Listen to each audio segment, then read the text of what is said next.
दोस्तों आज हम लोग बात करने वाले हैं मॉडर्न लाइफस्टाइल से जुड़ी हुई एक ऐसी समस्या के बारे में जो कि काफ़ी कॉमन है। इतनी कॉमन है कि ये हमारे टॉप 20 लिस्ट में आती है। जो हमारी लाइफस्टाइल की वजह से हमें समस्याएं होती है हेल्थ से जुड़ी हुई, उसमें ये टॉप 20 में आती है। ऐसी समस्या है acid reflux, acidity, gas, bloating, GERD जैसे अलग अलग नाम से हम लोग इसे जानते हैं। आजकल ये इतनी कॉमन होती जा रही है कि मैंने छोटे बच्चे से लेके बूढ़ों तक में ये समस्या मैं बहुत ही कॉमनली देख रहा हूँ। पर दोस्तों सवाल यहाँ पर ये उठता है कि ये इतनी स्पीड से क्यों ग्रो हो रही है, इतना कॉमन ये क्यों होता जा रहा है, छोटी एज में भी ऐसी समस्याएं क्यों हो रही है। तो पहला फैक्टर तो जैसे आप सब लोग जानते ही हैं, ये एक लाइफस्टाइल डिसऑर्डर है। यानी हमारी जो मॉडर्न लाइफस्टाइल है उसकी वजह से हमें यह समस्या हो रही है। हमारा खान पान, रहन सहन ऐसा है इसके लिए। और दूसरी जो प्रॉब्लम है वो है कि इसको मिसअंडरस्टूड किया गया है, इसे प्रॉपरली समझा नहीं गया है। ये समस्या को बिना समझे ही हम लोगों ने उसकी ट्रीटमेंट करना स्टार्ट कर दिया है, जिसकी वजह से ये समस्या कम होने की वजह ज़्यादातर लोगों में मैंने देखा है कि दवाई लेने के बावजूद भी उनको ये समस्या बढ़ रही है। तो क्या आप भी उन लोगों में शुमार हैं जो लोगों को रोज़ एसिडिटी की गोली लेनी पड़ती है? रोज़ आपको ऐसा लगता है कि अगर एसिडिटी की गोली नहीं खाई तो मुझे आज एसिडिटी होगी, हार्ट बर्न होगा, एसिड रिफ्लक्स होगा, आज मेरा पूरा दिन बिगड़ जाएगा। आपकी भी डिपेंडेंसी अगर ऐसे दवाइयों के ऊपर हो गई है हो, या आपको ये समस्या ज़्यादा सता रही हो, तो ये वीडियो खास आपके लिए है। अगर आपने ये पूरा वीडियो समझ लिया, मैंने जो भी यहाँ पे टिप्स दी है इससे बाहर निकलने के लिए, अगर आपने वो अपनी लाइफ में आजमाई, तो मुझे लगता है आप इस समस्या से 100% मुक्त हो जाएंगे। उतनी मैं गारंटी आपको ज़रूर देना चाहूँगा। तो दोस्तों ये वीडियो की शुरुआत करते हैं, मगर उससे पहले आप सभी से एक रिक्वेस्ट है कि अगर आप इस चैनल पर नए हैं तो चैनल को ज़रूर से सब्सक्राइब करें, क्योंकि हमारे 60% ऐसे व्यूअर हैं जो वीडियो तो देख लेते हैं, इन्फॉर्मेशन तो ले लेते हैं, पर चैनल को सब्सक्राइब नहीं करते हैं। तो इस चैनल पर हम लोग होलिस्टिक हेल्थ के बारे में बात करते हैं, हमारी मेंटल हेल्थ और हमारी फिजिकल हेल्थ, उसके ऊपर चर्चा करते हैं और बहुत ही यूनिक इन्फॉर्मेशन मैं आपके साथ इस चैनल पर शेयर करता हूं। तो चैनल को ज़रूर से सब्सक्राइब करें। आइए आज के टॉपिक की ओर बढ़ते हैं। सबसे पहले तो डाइजेशन की प्रोसेस को थोड़ा ब्रीफली समझ लेते हैं। जब भी हम कुछ खाना खाते हैं, कुछ खुराक हमारे पेट के अंदर जाती है, तो ऑटोमेटिकली हमारे पेट के अंदर हाइड्रोक्लोरिक एसिड नाम का एक एसिड जो होता है, लिक्विड होता है, वो रिलीज़ होता है। उसके साथ में कई एंजाइम्स भी होते हैं। जिस तरीके का भोजन होता है उसी तरीके के एंजाइम हमारे लीवर और हमारे पैनक्रिया की मदद से रिलीज़ होता है। उसकी मदद से हमारा खाना जो है वो ब्रेकडाउन होता है, और ब्रेकडाउन होने के बाद में उसे आगे भेजा जाता है हमारे इंटेस्टाइन में, जहाँ पर हमारे विटामिन्स और मिनरल्स जो भी है खाने के अंदर वो एब्जॉर्ब होते हैं। अगर आपके पेट के अंदर प्रॉपर मात्रा में एसिड रिलीज़ हो रहा है तो ही आप जो भी खाना खाएंगे वो प्रॉपर डाइजेस्ट होगा। अगर एसिड नहीं है तो वो डाइजेस्ट नहीं होगा, खाना आगे सड़ेगा, सड़ने की वजह से आपको गैस होगी, पेट में चुभन होगी, एसिडिटी होगी, रिफ्लक्स होगा। ये जो समस्या है खाना ना पचने की वजह से हो रहा है। तो खाना कौन पचा रहा है? एसिड पचा रहा है। तो हमको क्या ज़रूरी है? एसिड की ज़रूरत है। और कैसा एसिड की ज़रूरत है? एसिड का pH 1 से लेकर 3 तक का होना चाहिए, यानी ये हाईली एसिडिक है। तो ये एसिड बहुत ही स्ट्रॉन्ग एसिड है। ये इतना स्ट्रॉन्ग है कि अगर आप हाथ के ऊपर ऐसे बूंद रखेंगे तो इसके अंदर भी वो होल कर सकता है, इतना वो एसिडिक है। तो इतने एसिड की हमें ज़रूरत है, और हम लोग क्या कर रहे हैं? एसिड को दबाने की गोलियाँ खा रहे हैं, जिसकी वजह से हमारा जो एसिड है ऑलरेडी वो भी कहीं ना कहीं कम होता जा रहा है। वैसे हमें रिलीफ तो मिलता है टेम्पररी, हमको लगता है कि हमारी एसिडिटी चली गई है, हमारा रिफ्लक्स नहीं हो रहा है, रोज़ एक गोली खा लेने से हमें अच्छा लगता है, पर ये टेम्पररी सॉल्यूशन है, ये परमानेंट सॉल्यूशन नहीं है। तो समझे दोस्तों आप लोग कि एसिड कम होने की वजह से हमारा जो खाना है वो प्रॉपर तरीके से पचता नहीं है, प्रॉपरली ब्रेकडाउन नहीं होता है। और आप लोग जानकर हैरान हो जाएंगे कि सपोज़ विटामिन B12 है, जो भी हम खाना खाते हैं अगर उसमें विटामिन B12 है, उसका ब्रेकडाउन और उसका एब्जॉर्प्शन तब तक नहीं होगा जब तक हमारे पेट में पूरी मात्रा में एसिड ना हो। उसी तरह विटामिन A है, विटामिन C है, आयरन है, प्रोटीन है अलग अलग प्रकार के, जब तक हमारे पेट के अंदर प्रॉपर मात्रा में और प्रॉपर क्वालिटी में एसिड नहीं होगा, तब तक ये जो मिनरल्स या विटामिन्स है उसका एब्जॉर्प्शन नहीं होगा, वो वैसे ही कचरे के माफिक हमारे शरीर से बाहर निकल जाएंगे। तो यहाँ पर आप समझ गए होंगे कि अगर आपको ये समस्या हो रही है एसिड रिफ्लक्स की, और अगर आप गोलियाँ टैबलेट खा रहे हैं, तो आपको मिनरल और विटामिन की डेफिशिएंसी भी होगी। मैंने ऐसा भी देखा है, जो लोग हार्डकोर नॉन वेजिटेरियन हैं, जो लोग फ्रीक्वेंटली नॉनवेज खाते हैं, मगर फिर भी उनको B12 की समस्या है। तो क्यों ये समस्या आ रही है? क्योंकि उनका जो एसिड है, पेट का एसिड, वो बहुत ही कम है। एसिड तो है मगर वो गलत जगह पर है, जहाँ पे चाहिए वहाँ पर नहीं है। तो मुझे लगता है कि आप समझ गए होंगे कि सही में पेट के अंदर एसिड की मात्रा कम होने की वजह से हमारा खाना पूरी तरीके से पचता नहीं है, डाइजेस्ट नहीं होता है, और जो अनडाइजेस्टेड फूड है वो कहीं ना कहीं रिफ्लक्स करता है हमारी इसोफेगस में। हमारी जो अन्न की नली होती है, अन्न की नली और पेट के बीच में एक वाल होता है जिसे स्फिंक्टर बोला जाता है। वो तब तक बंद नहीं होता है जब तक वो अंदर का खाना जो है वो प्रॉपरली एकदम से घुल मिल नहीं गया हो, लिक्विड फॉर्म में नहीं आ गया और उसका पीएच ज़्यादा एसिडिक ना हो गया हो, तब तक वो वाल बंद नहीं होता है। तो फिर क्या होगा, वो जो अनडाइजेस्टेड फूड है वो ऊपर की ओर बढ़ेगा, वो स्फिंक्टर बंद नहीं होगा, वो वाल बंद नहीं होगा। आप इमेज में देख रहे होंगे जो वाल है वो खुला ही रह जाता है, उसकी वजह से हमें एसिड रिफ्लक्स होता है। तो उसके लिए क्या किया जाए, आगे उसके बारे में हम लोग बात करते हैं। हम लोग कारण और उसके साथ में उसके सॉल्यूशन की भी साथ साथ पैरेलली डिस्कशन करते जाएंगे। तो सबसे पहला जो कारण है फ्रीक्वेंटली खाना खाना। जिन लोगों को थोड़े थोड़े समय पर खाना खाने की ज़रूरत महसूस होती है, जिन लोगों को क्रेविंग होने लगता है, भूख लगने लगती है, या उनका जो साइकोलॉजिकल ईटिंग है वो ज़्यादा होता है, यानी कि शरीर से उनको भूख नहीं लगती मगर कुछ चीज़ देख के उनको क्रेविंग आने लगती है, जैसे कुछ मीठा हो गया, कुछ ऐसी चटपटी चीज़ हो गई, वो देख के उनको खाना खाने की इच्छा होती है। तो कहीं ना कहीं जो लोग बार बार खाना खाते हैं, रिपीटेडली खाना खाते हैं, बहुत कम समय के अंदर खाना खाते हैं, उनको भी कम एसिड की समस्या होती है। तो जब भी हम लोग बिना टाइम के ऐसे खाना ज़्यादा खाते रहेंगे तो उसकी वजह से भी प्रॉपर अमाउंट में एसिड ना रिलीज़ होने की वजह से भी खाना अनडाइजेस्टेड रहेगा, कहीं ना कहीं वो गैस पैदा करेगा, एसिडिटी पैदा करेगा और एसिड रिफ्लक्स भी कर सकता है।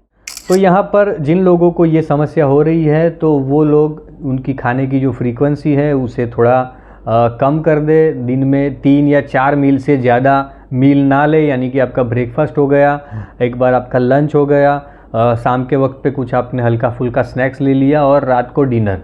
इतना अगर आप करेंगे तो भी आपकी जो एसिड की समस्या है वो कम हो जाएगी। और उसके साथ में दूसरी जो टिप है वो है कि ओवर ईटिंग कभी ना करें। भले आप 3 बार खाएं या 4 बार खाएं, पर अपनी जो भूख है उसके हिसाब से थोड़ा सा कम खाएं, यानी कि 100% में से 70% या 80% जितना ही खाना खाए, थोड़ा स्पेस छोड़ दे, जिसकी वजह से क्या होगा कि अगर आपका एसिड कम भी रिलीज़ हो रहा है या कम क्वालिटी में भी रिलीज़ हो रहा है तो वो आप जो खाना कम खाएंगे तो उसको प्रॉपर्ली डाइजेस्ट कर पाएगा। नहीं तो क्या होगा कि जितना एसिड होगा उतना तो खाना डाइजेस्ट हो जाएगा, मगर आपने जो एक्स्ट्रा खाना खाया है, ज़्यादा खाना खाया है, वो कहीं ना कहीं अनडाइजेस्टेड रह जाएगा और वो आपको समस्या पैदा करेगा।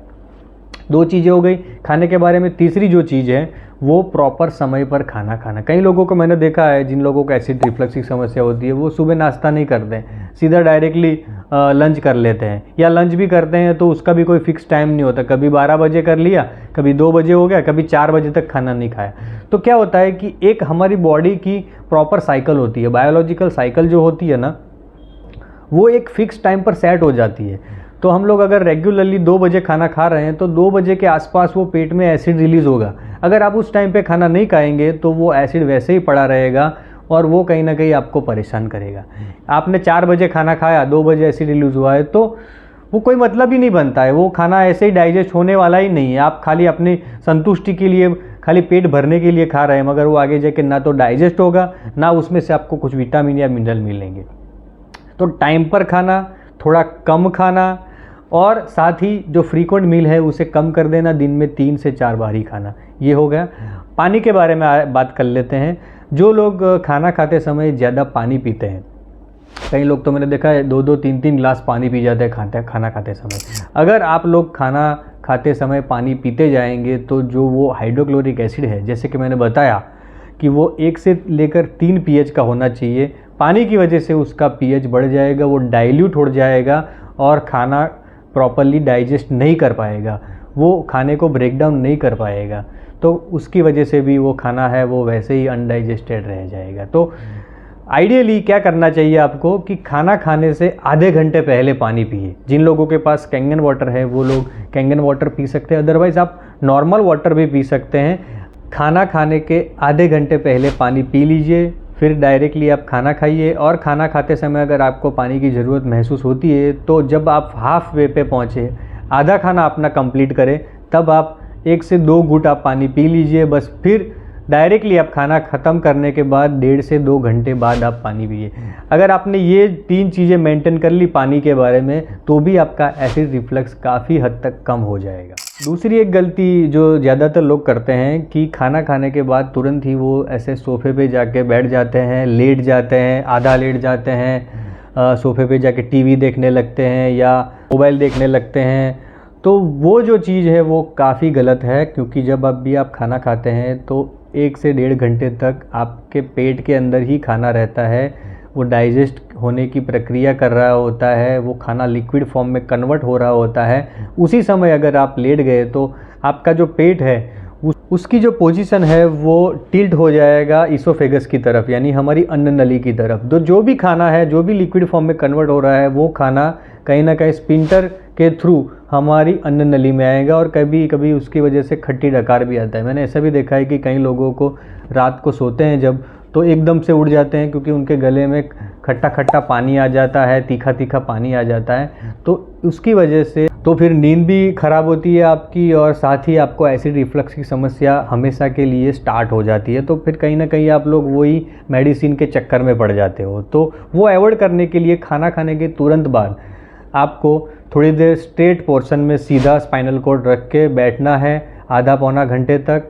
फिर जाके आपको कहीं थोड़ा टहल के आना है, 100-1 कदम आपको चल के आना है। खाना खाने के तुरंत कई लोगों को आदत होती है चलने चले जाते हैं, वो भी एक गलत आदत है, क्योंकि उस टाइम पे हमारे बॉडी को एनर्जी चाहिए खाने को डाइजेस्ट करने के लिए, और उसी टाइम पे अगर हम लोग कोई फिज़िकल एक्टिविटी करेंगे तो वो एनर्जी थोड़ी वहाँ पे डाइवर्ट होने लगेगी, तो कहीं ना कहीं डाइजेशन में भी हमको समस्या आएगी। तो आधे पौने घंटे तक बैठने के बाद में आप थोड़ा 100 कदम जितना चल के आइए।